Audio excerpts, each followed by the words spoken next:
Hey everyone, it's Amy Nakos. And Candice Day. We're here with the Amy Nakos Group in Summit County, Colorado. And today we're going to be talking about what happened in the Summit County real estate market in 2025. I know you've been waiting for this. You're refreshing your browser.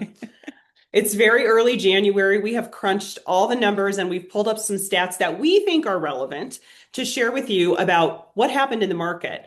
There are headlines out there that seem to indicate that the real estate world is crashing. And we are going to be here to debunk those myths. All right, I'm going to share my screen right now, and we're going to start with the big picture of what happened.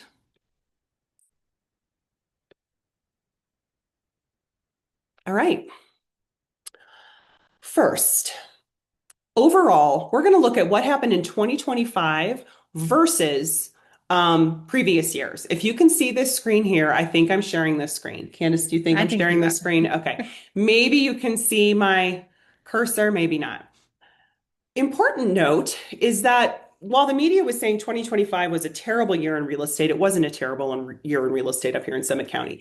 We had 1,430 sales. The year before, we had 1,265 sales. 2023, 1,261. 2022, 1,361. 2021, which was our biggest year. Well, 2020 and 2021 were both, but we're with 2,100 sales. So you can see that we have the most amount of sales we've had since 2021 with 1,430. Our total volume, we hit $2 billion.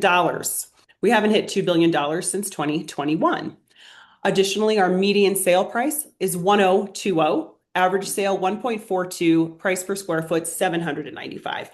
This data is pulling all of Summit County residential from January 1st to December 31st. So that's what this 2025 number is showing us. When we look at the percentage change in these, I think it's important to note that from 2024 to 2025, we had 11.5% more sales in volume. That's pretty big. We went up 11.5%. I think many markets did not. Summit County did. Median sale, we softened a little bit from 1,050 to 1,020. The median sale softening percentage down 2.8%. Average sale softening 144, 142, 1.45%. And price per square foot 813 to 795. You can see 813 is the highest we've ever had it. Down to 795 is a 2.2% softening. So the message here is for people who are waiting for the market to crash. They're waiting for prices to go down. They did. They went down 2.2% or 2.8%. And that is not by any means a market crash. All right, I'm going to switch over real quick to a different chart, which we think is important to show you about the product type that has been selling. We've talked about this in our newsletters repeatedly. And what we've discussed is that single family homes are staying strong, where we're seeing condos softening a bit. So in this chart, what we have right here is we are looking at Summit County. I think this is Summit County. Oh, we got to go Summit County only. Sorry, friends. Summit County only. And just comparing the difference from condos to single families. So you'll see the condo line is the blue one at the bottom, staying pretty steady, right? So while we're saying condos are suffering, we're seeing maybe longer days on the market, some price Mhm. softening, higher insurance premiums, higher HOA dues, but we're not seeing that translating too much into a dive, right? It's not a dive. What we are seeing, though, as you can see at the same time as condos are staying flat, look at what happened to single family homes. They launched in price and continue to stay high. So the differential as we're going along, they're kind of going up at the same rate, but single family homes have jumped, condos have stayed somewhat flat. If you are in the market for a single family home, Candace, what are you up against? Everyone. Everyone's in the market for a single family home. It's competitive. It's very competitive. So we wanted to show you that. So the thing we've been telling you about the single family home market definitely shows up in these stats. So I'm going to move now to some slides that Candice created. Got to give me a second here. And she's going to take you through these. Candice? All right. So the engineer in me didn't like what anyone else produced, so I produced something similar to what they had, but in the way I liked it. So this shows kind of where we know that we're in a real estate market cycle. We know that there has been softening. So I kind of wanted to see, where are we at? Are we coming back up? Are we still softening? And how does this cycle compare to previous cycles? So we looked back at the data that we could pull, which is almost 20 years. So it's 19 years of data to kind of see what the active listings are. So basically the supply of real estate versus the sales volume, which is the demand, those people that actually transacted and bought real estate. So the blue is the active listing, so how much you have to choose from, and the orange is the sales volume, so who actually transacted. So I think I translate that to the demand. Mhm. So back in 08, 09, when there was a real estate market crash, there was a lot of supply and not a lot of demand. So there was a big gap. People had a lot to choose from, and they could negotiate a lot more. Then one thing that surprised me was as we entered the COVID years, even before we got to 2020, we were kind of transitioning more towards a balanced market where there was more demand and there was more limited supply. So we were transitioning from this huge buyer's market to more of a seller's market in Right there. here. Thank Yep. you. Mhm. Yeah. Yeah, I'll circle. I'll Vanna White for you. There we go. And then in COVID, we saw some months where there was more sales volume than there was available supply. So people bought more than there was on the market. How did that happen? That's We don't bananas. we don't know. There was more turning over than was available for people to pick from. Exactly. Yeah, they were coming on the market and selling right away. It Exactly. didn't even register as inventory. Exactly. Yeah. Yep. And so then 2022, up here, we saw some short-term rental regulations. In general, we saw some interest rates increase. We saw things kind of transitioning back. And so the feeling was very different. It felt like a drastic shift from a very, very seller's market Hmm. to something that, when we look at the data, looks pretty balanced. It might have felt more like a buyer's market, and the headlines might have said it's a buyer's market, but really, we're still seeing supply and we're seeing our demand continue to grow. Like Amy was saying, we had our highest sales year in the last 3 years this year. Hmm. So there's still people out buying, there's still sales volume turning over. So that's one message that we wanted to share. Like, even though it feels very different, the inventory is still turning over and there's still people buying real estate. I think that's true. And then one of the markers we use for buyer's market versus seller's market is the 6 months of inventory. Right. And so when we have 6 months of inventory or 6 months of absorption, then we say, we might be in a buyer's market.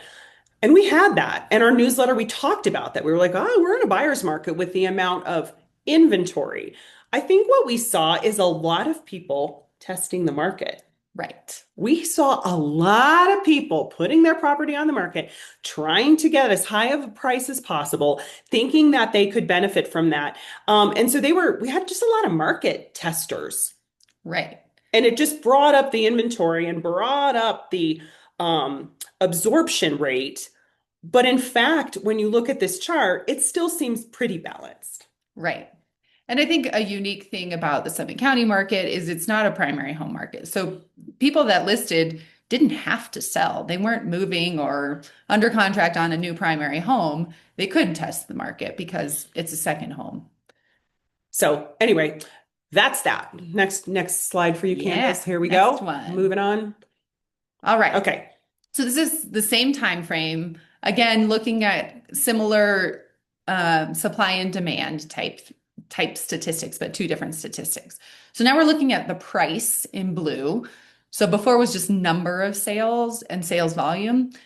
This is actual like our median price. So I think something that stood out to me in the blue line is that in '09 and 2010 and in 2022 and now in 2025, we're seeing that variability, that jump between months get bigger.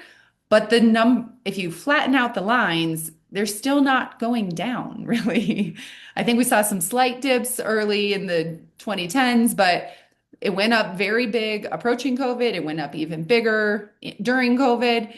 And then we're still the trend line is still not going down. The variability is getting bigger, but it's still staying relatively flat. So that goes back to Amy's point of maybe some 1 to 2% declines, but not necessarily a big crash. But then on the flip side, when we look at days to sell, so the days on market, it has felt worse. The headlines have been significant. Our newsletter talked about the increase in. Yeah, we're feeling this. Yeah. This is what we've been talking about, is this number here and this number here is where we're feeling the long days on market. But Look back here. yeah, when you compare it, like in my real estate journey, which started around 2011, and then 2016 was when I really started paying more attention. 2016 to 2024, it was maybe a month Mhm. at the most. And now we're at like 2 to 3 months. Mhm. And that's an education for our sellers. And it definitely feels different. But when you look back over 20 years, like Amy said, I mean, before it could take 4 to 6 months to sell a property, Mhm. and that was normal. So, I was working back then. Yes, it was normal. Yes, it was. We had I have a memory of when we would go to River Run and show properties. And now you go to River Run, you maybe have 2 or 3 condos to choose from. We would have like 30. You're like, well, which one of the 30 would you like to see? Because we can't see all 30. But yeah, yeah. it was a lot of inventory. Yeah. So I think the bottom line is the sentiment we're feeling the headlines of the change from previous years. And we're still kind of rebounding from COVID, but 23 and 24 to 25 feels different, but it's still a strong market. Mhm. Like it might take a little bit longer. You might have 2% off, but there's still buyers out there. There's Mhm. still properties to choose from. So it's still a strong market. It is. Now we're going to get out our crystal ball. We're going to Ooh. stop the screen share. Okay, here's our crystal ball. We're going to make some predictions. Don't hold us to it. Exactly. So, what's going to happen in 2026? Well, overall, in the entire national real estate market, we saw a slowing. Our market continued to stay strong. We do respond, however, to the overall national sentiment. So, as people start to get more confidence, we're going to see more buyers come in too, because our buyers come from all over the country. So, I do believe we're going to have higher buyer demand. Lawrence Yun, who is the economist for the National Association of Realtors, who is always very bullish on the real estate market, also is predicting a 14% increase in national home sales. So again, just the overall confidence in the real estate market is going to be increasing in 2026, which will bring more activity into our market. Interest rates play a role. We're going to see interest rates go down a bit. I hope we get under 6. Don't know. Assume it's going to be 6%. But remember, our buyer pool this is their second or third home. Many of them are buying in cash, and interest rates are irrelevant to them. Additionally, Candice, I want you to talk about the people waiting for the market to crash. Yeah. I, I think the message, I've been reading a lot of headlines of like, well, real estate used to be a great investment and like, I don't know anymore, but people still want the lifestyle. And there's still snow and there's skiing and there's amazing hiking. And I think one of the things we're hearing from people in like our demographic is lifestyle is important and you can wait and wait and wait, but you're missing years of this lifestyle. And so I think we're starting to see people prioritize, I have money in savings or I have money in retirement, and now is the time that I want to spend it. And like you were saying, Amy, there's half of our buyers are cash and half of them have financing. And so interest rates do play a role, but not as significant as those Mhm. primary home markets. And the longer you wait on the sidelines, waiting for the property price to change, the thing we're seeing is that, yeah, we've had a little bit of softening. Yeah, we have a little more time than we've had in the past to buy the property, but someone else is going to pick it up. We have a supply of buyers, not just who want to live here. We have supply of buyers from across the nation and the world who want to spend quality time and have a lifestyle here. So, I guess my advice on that is if this is a dream or something that you've really been wanting to make happen, you've got to jump in at some time. And we Yeah. can help you find the right property. Yeah. Anything else to add for our 2025 year-end in review? I guess one other thing to think about is in 2026, like what are your goals? And the reason I'm up here is because I wrote down a goal to buy a mountain property in the next 5 years, and I bought it in a year because I prioritize that as something. So as you're thinking about your goals, there's financial components, there's lifestyle components, there's like family components for all of this, for a lot of our second homeowners. So just think about what's important to you. And yeah, if a mountain home is calling you, or selling or trading up or trading down your mountain home, we would love to help you. And we love your referrals. Yes. Thank you. Until next time, keep living the dream. We'll see you next time. Thank Thank you. you. Bye.